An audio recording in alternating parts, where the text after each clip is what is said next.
Class में boys बोल रहा था तो बच्चे बोलते सर द बॉयज अच्छा लग रहा है, थोड़ा सा ही है मेंटेन करने के लिए बेचारा जो बी पॉइंट है, बी पॉइंट वीडियो के अंदर हम बहुत सारे टॉपिक को कवर करने वाले हैं। इस वीडियो को लास्ट तक देखना। सबसे पहले हम एंगल ऑफ कांटेक्ट देखेंगे, देन इसका कैपिलरी एक्शन देखेंगे, देन हाइट देखेंगे, then Newton's law of viscosity देखेंगे, देन स्टोक्स लॉ देखेंगे। तो भाई बहुत सारी चीजें देखने वाले हैं और ये बहुत सारे इंपॉर्टेंट टॉपिक है जिसको हम बहुत सिंपल तरीके से कंप्लीट कर देंगे। तो गाइस अगर आप नए हो तो प्लीज चैनल को सब्सक्राइब करो और अभी तक आपने अपने प्रदीप सर को इंस्टाग्राम पे फॉलो नहीं किया तो लिंक डिस्क्रिप्शन में गाइस फटाफट जाके फॉलो करके अपना सपोर्ट एंड प्यार और हमारे अंदर मोटिवेशन बढ़ाओ। तो चलो स्टार्ट करते हैं। Angle of contact. Angle of contact guys बहुत बहुत इतना ज्यादा इसको लेके फैलाया है, बहुत सिंपल तरीके से मैं बता देता हूँ।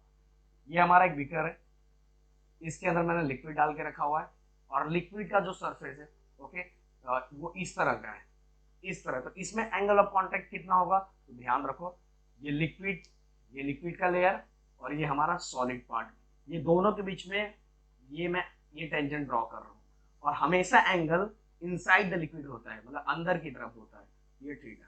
तो यहाँ कौन सा एंगल बना, यहाँ बना हमारा एक्यूट एंगल। इसमें आप देखोगे एक चीज, क्या कंडीशन आपको दिखाई दे रही है, मैं एक ऊपर की तरफ फोर्स लगा देता हूँ, नीचे की तरफ फोर्स लिख देता हूँ।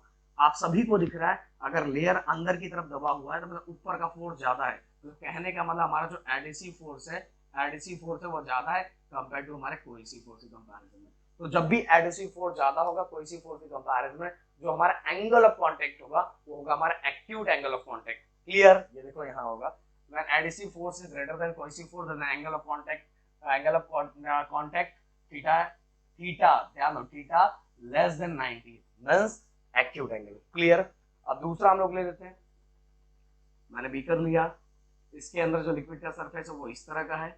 आप सभी को पता है कि ये सॉलिड सरफेस और ये लिक्विड के सरफेस के बीच में हम एक टेंजेंट ड्रॉ करेंगे और हमेशा जो एंगल होगा वो एंगल कहाँ निकाला जाएगा, इनसाइड द लिक्विड। तो आपको यहाँ दिखाई दे रहा है ये भी एंगल ऑफ कांटेक्ट है और ये एंगल ऑफ कांटेक्ट क्या है, ग्रेटर देन 90 से बड़ा है। 90 से बड़ा है मतलब ये क्या हो गया, 90 से बड़ा हो गया मतलब ये ऑब्ट्यूज हो गया। अब यहाँ कैसे होगा, ऊपर की साइड फोर्स बना रहा हूँ, नीचे की साइड फोर्स बना रहा हूँ, ये हमारा एडिसिव फोर्स, ये हमारा कोहेसिव फोर्स। आप सभी को पता है कि ये ऊपर उठा हुआ है, तो कहने का मतलब यहाँ कोहेसिव फोर्स क्या ज्यादा है compare to adhesive force. Okay, cohesive force हमारा क्या है, कोहेसिव फोर्स ज्यादा है कंपेयर टू एडिसिव फोर्स। और जब भी ऐसा हो तो एंगल ऑफ कांटेक्ट क्या बनेगा, ऑब्ट्यूज बनेगा। देखो when adhesive force is less, adhesive force क्या कम है ना, adhesive force कम है, adhesive force is less then cohesive force, the angle of contact क्या है, थीटा यहाँ ज्यादा होगा, 90 से ज्यादा होगा और 90 से जब भी ज्यादा होगा तो वहां जो एंगल बनेगा वो ऑब्ट्यूज एंगल बनेगा। कौन सा एंगल, ऑब्ट्यूज एंगल।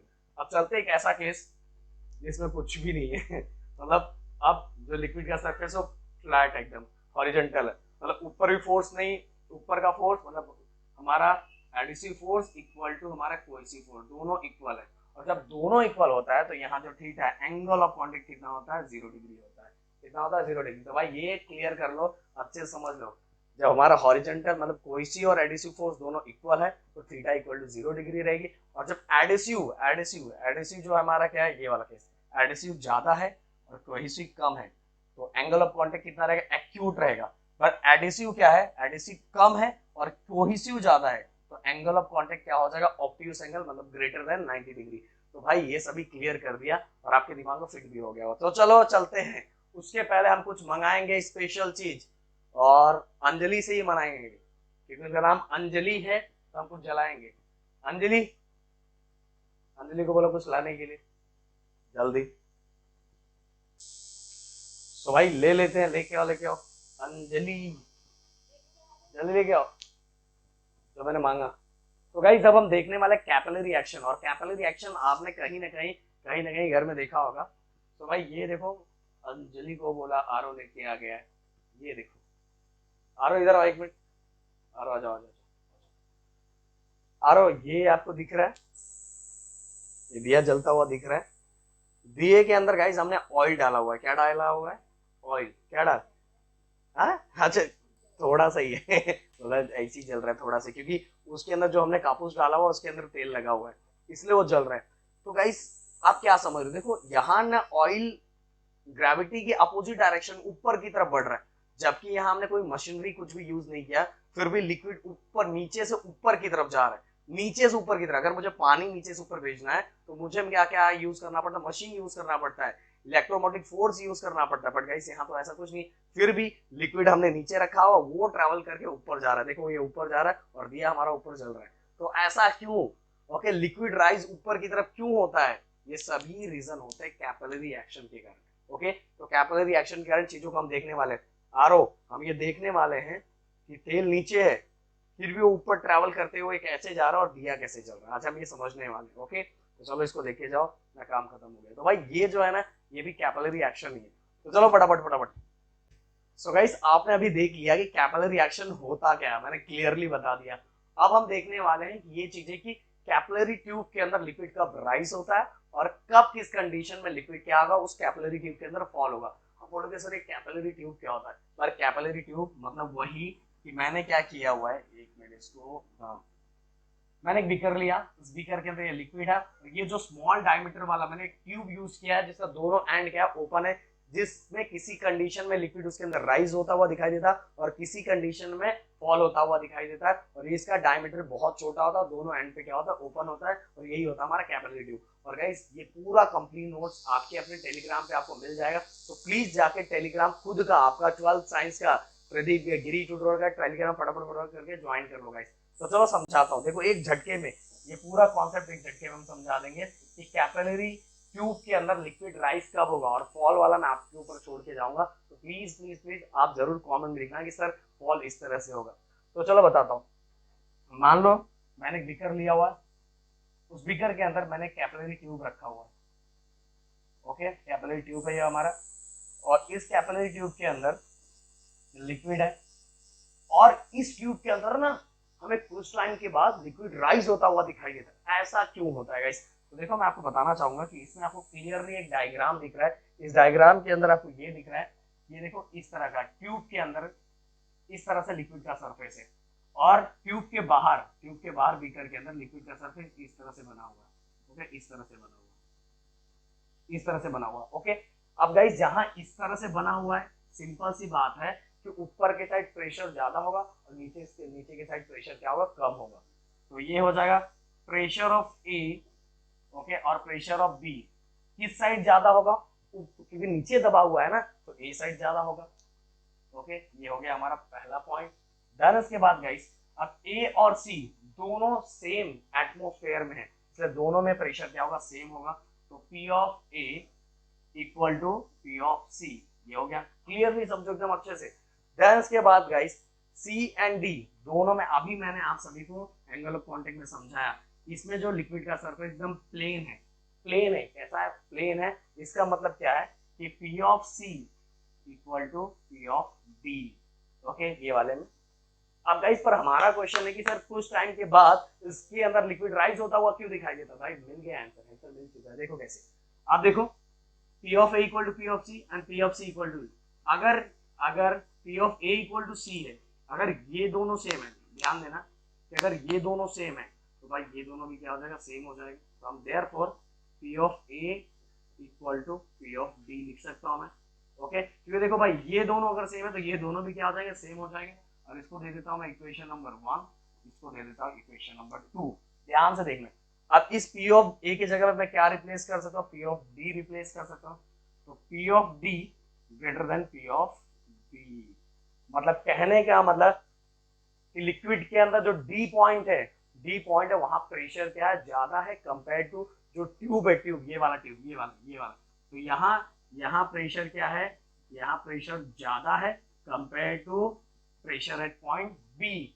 और एक चीज याद रखो, लिक्विड के अंदर सेम लिक्विड सब जगह प्रेशर क्या होना चाहिए, सेम होना चाहिए। और इसी प्रॉपर्टी को मेंटेन करने के लिए ये वाला ये अंदर वाला लिक्विड ऊपर राइज होना स्टार्ट होगा।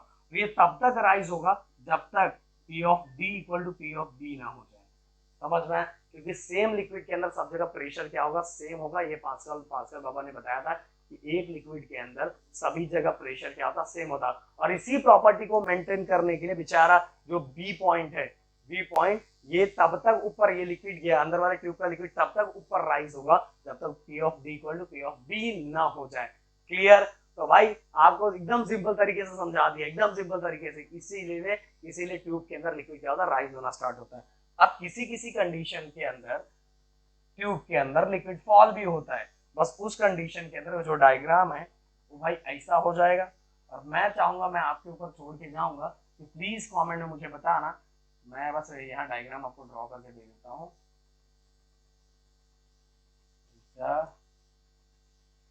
और उसमें लेयर ऐसा बनता है, ऐसा।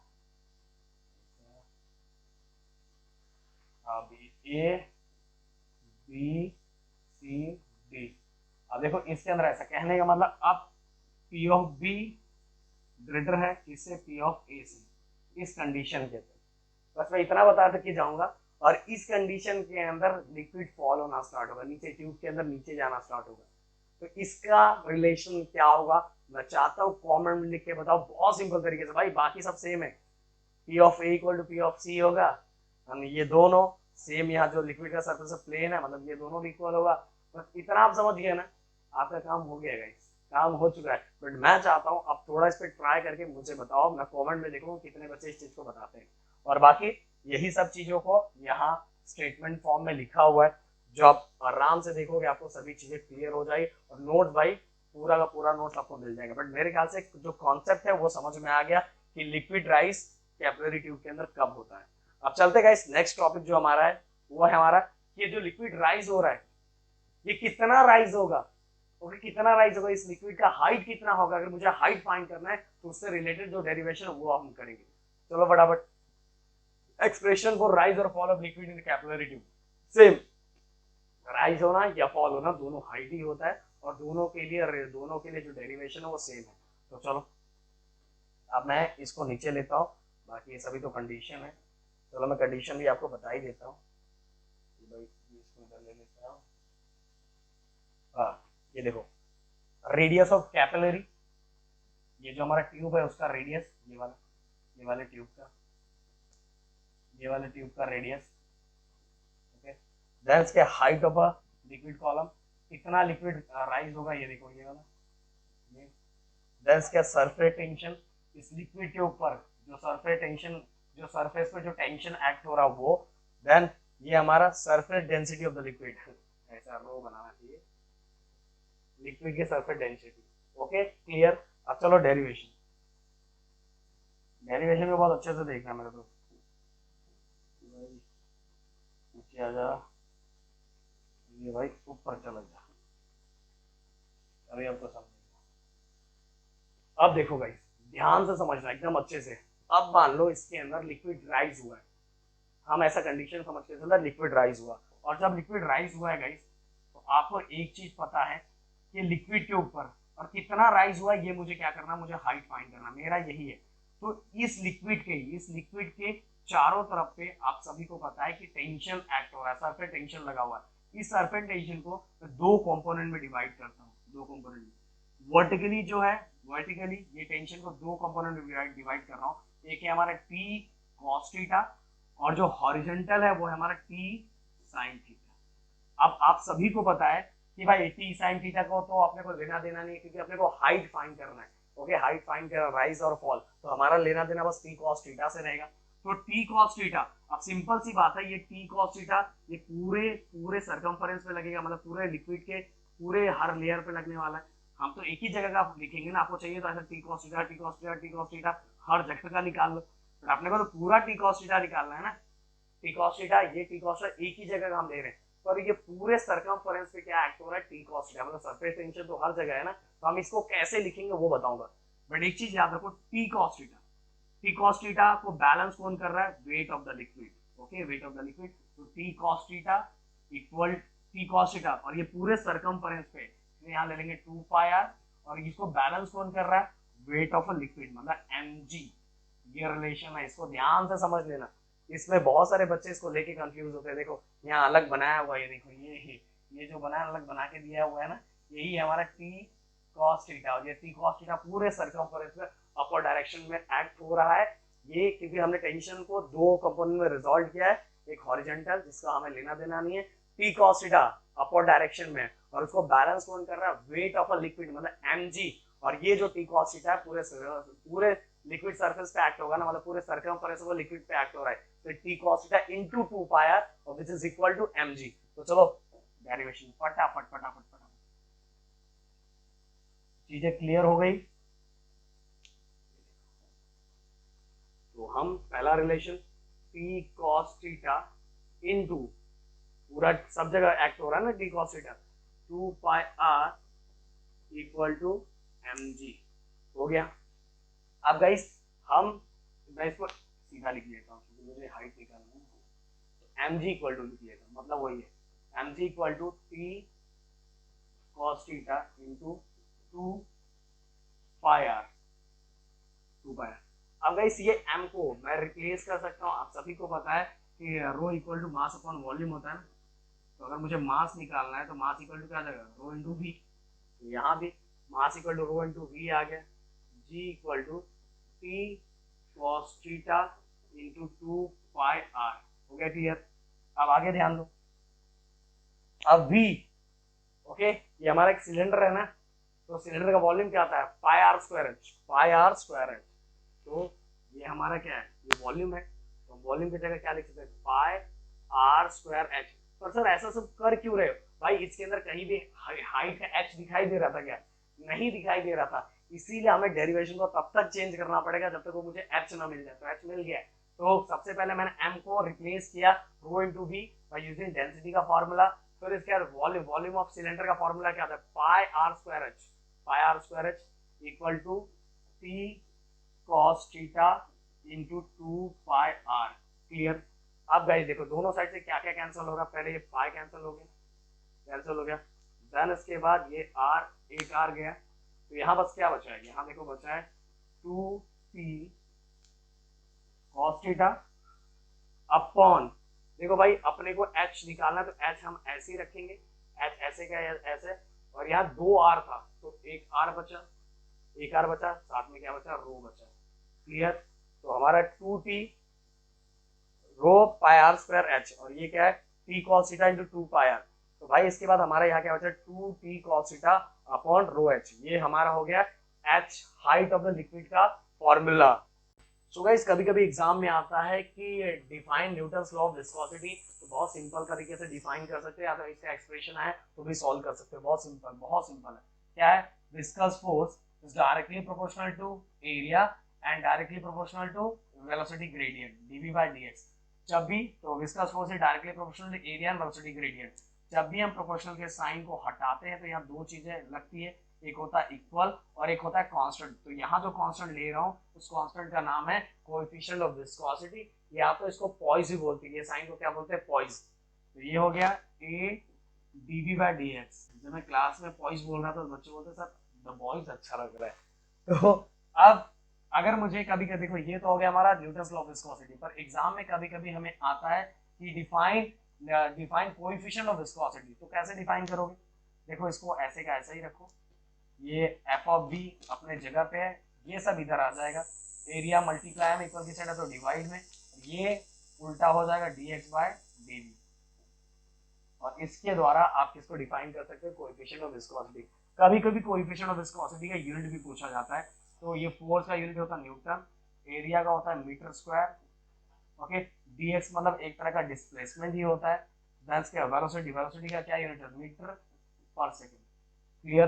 तो गाइस यहाँ से एक मीटर कैंसिल, ये बचा न्यूटन पर मीटर, ये चीजें उल्टी हो गई तो न्यूटन, ये सेकंड ऊपर चला गया, मीटर नीचे चला गया, फाइनली बन क्या गया, बन ये गया भैया न्यूटन सेकंड पर मीटर स्क्वायर, ये देखो न्यूटन सेकंड पर मीटर स्क्वायर। तो ये इसका यूनिट हो गया, कभी कभार एग्जाम में पूछा जाता है।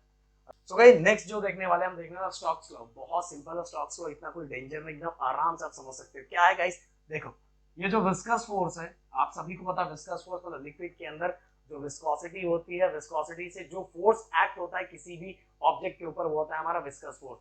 तो जब हमने क्या किया, स्टोक्स ने क्या किया, एक स्मॉल सा स्फीयर उस विस्कस मीडियम के अंदर डाला, तो जब उसके ऊपर डाला तो उसमें क्या क्या एक्ट होने वाला है, कैसा रिलेशन रहने वाला है, ये चीजें हम देखने वाले हैं। तो विस्कस फोर्स, उस फ्लूइड का फोर्स किसको डायरेक्टली प्रोपोर्शनल रहेगा, जो हमने स्फीयर डाला उसके रेडियस को, देन उसके बाद वेलोसिटी थ्रू फ्लूइड, वो जो स्फीयर जो डाला उसका वेलोसिटी कितना रहेगा, उसको भी ये विस्कस फोर्स डायरेक्टली प्रोपोर्शनल रहेगा।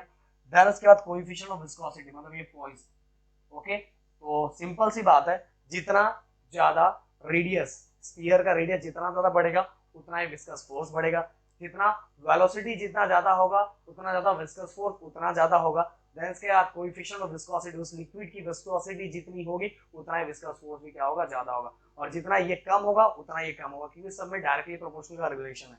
अब अगर जब भी मैं ये प्रोपोर्शनल के रिलेशन को हटाऊंगा तो दो चीजें लगेगी, इक्वल और कांस्टेंट, और यहाँ कांस्टेंट जो यूज किया जाता है वो होता है 6 पाई।